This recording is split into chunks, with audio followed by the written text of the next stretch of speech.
Chan, chan, A mí también me dio, profesora. chan. Bien. Juan, ¿cómo le hiciste tú? Yo sí lo hice por partes porque lo traté de meter completo y la verdad, yo creo que mi cálculo es medio baratona y no me lo dio. Es que soy bien Siempre van las pendejo, cosas. profa. Es lo que Lo pasa. importante, Es que ya mis está, papás no, son porque lo primos, importante es profa. que les dé el mismo valor utilizando diferentes procedimientos. Yo les repito, darnos tu comentario, Antonio. Sí, gracias, profe. Sí, no varía tanto hasta eso. Entonces yo creo que sí, No, puedo puede hacer. variar hasta 1 grado. Puede ser, pero tú harías 3, 4 grados, porque entonces sí había que checar el proceso. Pero entonces puede ser que haya una diferencia mínima, pues es válido. También es válido, no pasa nada.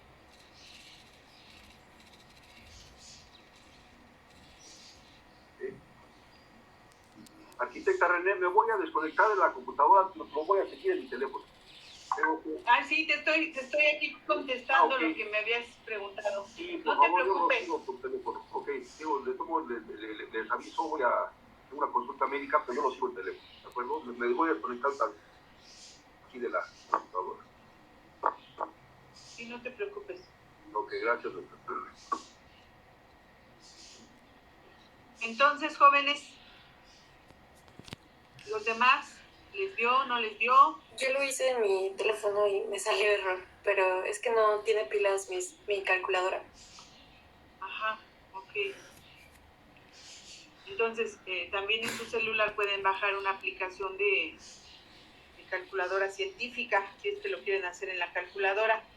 Entonces, hay varios caminos para llegar al resultado. La cuestión es resolverlo, hacer su propio planteamiento, poner el terreno irregular, dividirlo en los triángulos, tener la medida de los triángulos e ir haciendo todo este procedimiento.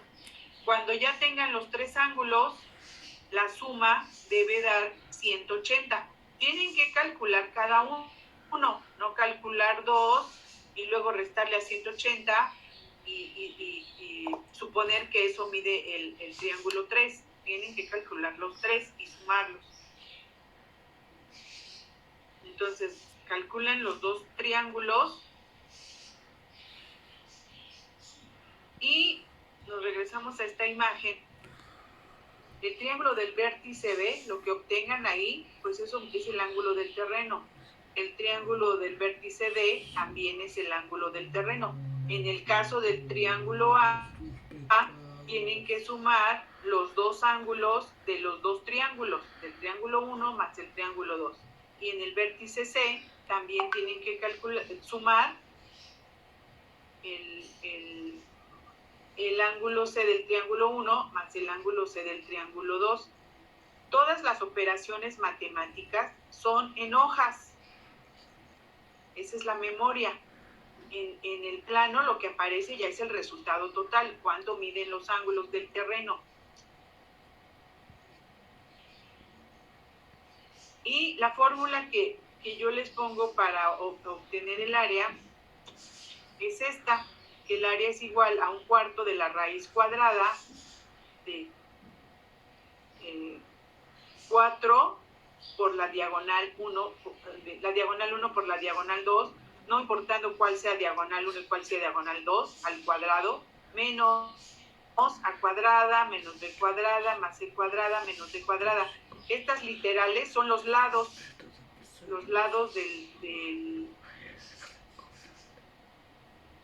de la figura, que en este caso pues es el terreno. Todo esto al cuadrado. Entonces d es igual a las diagonales, 1, 2, no importa cuál sea 1, cuál sea 2. A, B, C y D son los lados del terreno y se supone que lo ideal es que la nomenclatura se ponga en sentido contrario a las manecillas del reloj. Si no se les hace tan complicada esta fórmula, obténganla con esto el área.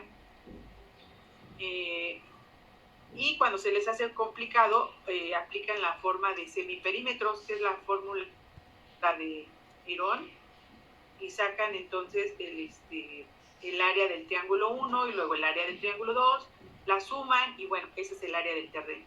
¿Qué debe aparecer en el plano? El área del terreno, no como la obtuvieron. Todo el procedimiento matemático es en la memoria y ya en el plano cómo quedó el terreno. No sé si hasta aquí haya dudas.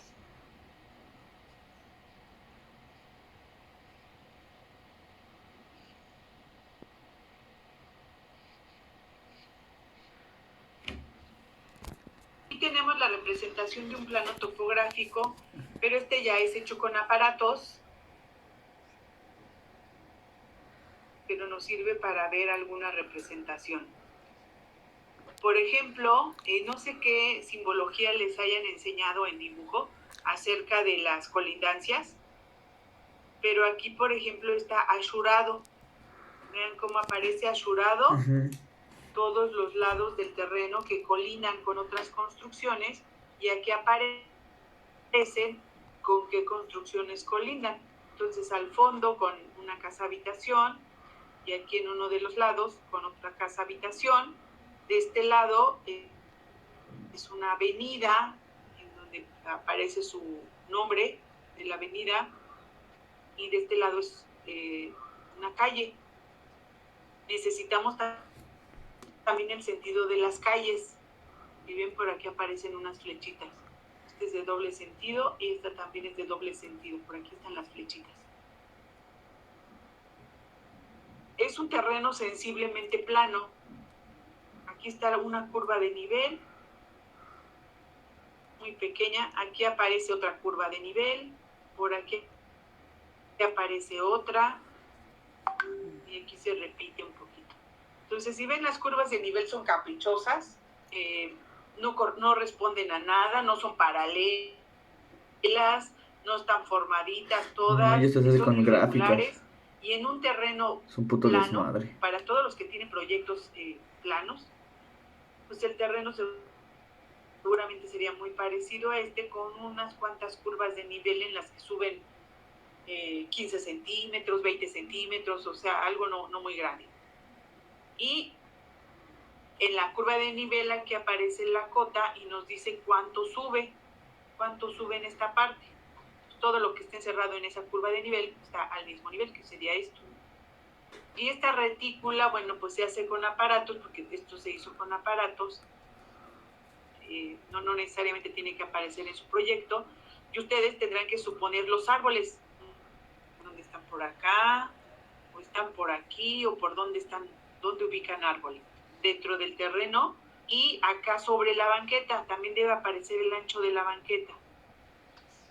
Por acá por la banqueta también ubican algún árbol, alguna alcantarilla, un poste, o algo que determine que el proyecto no puede tener el acceso ahí.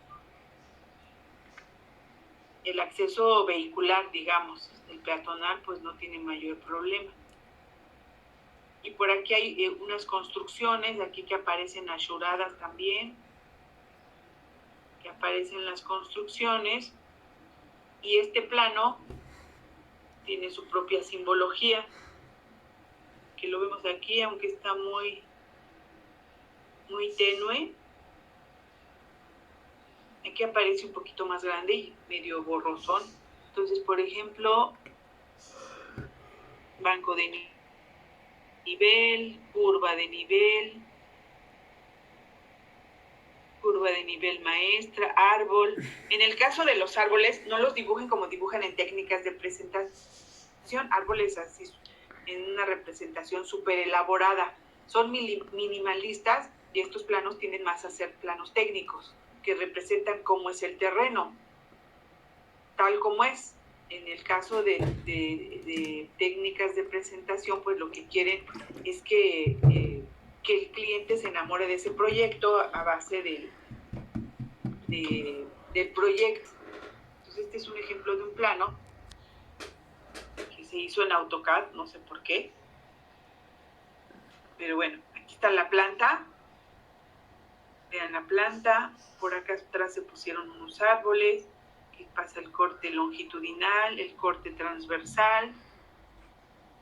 Las calles están en esquina, ángulos no son ortogonales, los vértices del terreno A, B, C, D.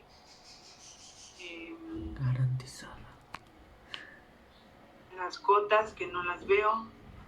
Como las líneas no son ortogonales, Las cotas deben ser paralelas a esas líneas, no paralelas al papel, paralelas a esas líneas. Y bueno, por acá aparece el corte longitudinal, el corte transversal y la tabla de árboles. Aquí van a colocar los árboles. Por ejemplo, que hay 6 árboles, aquí debe haber. Hay 8 porque están también planteados los que están fuera. Y luego aquí en esta primer columna aparece la simbología que le hayan puesto al árbol. Árbol 1, A1, A2, A3, A4. Y luego aquí el tipo de árbol. Entonces ubíquense en los árboles que hay en la Ciudad de México o en el Estado de México. El diámetro del tronco, diámetros también aproximados, la fronda y la ubicación exacta en el terreno. Puede ser con respecto a los vértices, no sé, a 3 metros de AB y a 2 metros de AC. Entonces lo ubican, con eso ubicamos exactamente dónde está el árbol. Es una manera. Y bueno, la simbología pues toda con respecto al plano topográfico. Y entonces en la memoria descriptiva pues es describir el terreno, ubicación, ciudad, colonia, calle y número, área y perímetro, orientación, colindancias, en qué orientación y con qué tipo de construcción colinda, los desniveles de manera general, la ubicación exacta de elementos importantes dentro y fuera del terreno, el ancho de banquetas y la dirección del sentido de circulación de la calle de acceso.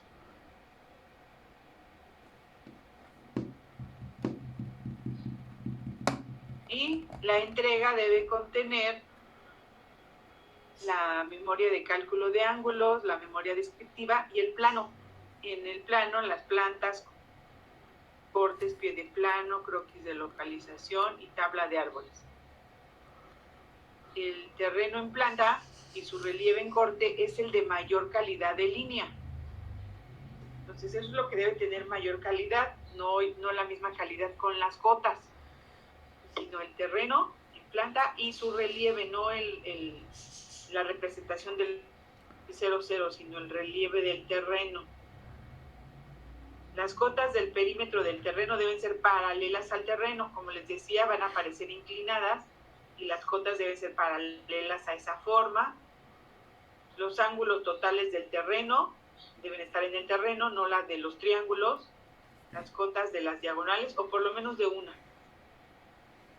El banco de nivel, que normalmente está en la banqueta, el banco de nivel más menos 00, las curvas de nivel con su nivel, los árboles con una simbología minimalista y una nomenclatura para ubicarlos en la tabla, las colindancias y la ubicación de elementos fuera del terreno. Esto es lo que debe contener. Y aquí, por ejemplo, vemos cómo los árboles en el terreno se pueden adaptar a la construcción y cortar todas las ramas que estén al nivel que nos pudiera estorbar para la construcción. Y bueno, hay especialistas que le inyectan sustancias a los árboles para rejuvenecerlos, Al para colágeno. quitarles plagas. Y bueno, pues hay que pensar en hasta qué punto ya no nos estorba el árbol y de acuerdo al tipo de árbol, cuánto alejarnos de la raíz para que no afecte a la estructura. Pero vean qué bien se ve adaptado, dándole luz a los espacios, iluminación y un atractivo. Huevos. En este caso que está con una especie de patio ¿Qué interior, dice? mientras que acá es una especie de cochera, pero techada, y bueno, se dejó un corte circular en la losa, aproximado al diámetro del follaje, para que el árbol a través de ese espacio pueda recibir luz, sol y todo lo que necesitan estos elementos de la naturaleza para seguir vivos. Entonces esa es la importancia de la ubicación exacta de los árboles y de saber qué tipo de árbol es y qué características tiene. Si no me quieres, no me hagas Y bueno, caso. nuevamente proyectos en terrenos irregulares y de diferentes soluciones a base de Casas en el terrazas, cerro, bro. adaptándose a esa topografía irregular, y otros que, bueno, no se adaptan a la topografía, pero pueden resultar en proyectos interesantes. Siempre que estemos viendo un terreno con estos relieves, siempre vamos a estar hablando de terrenos de la zona 1 de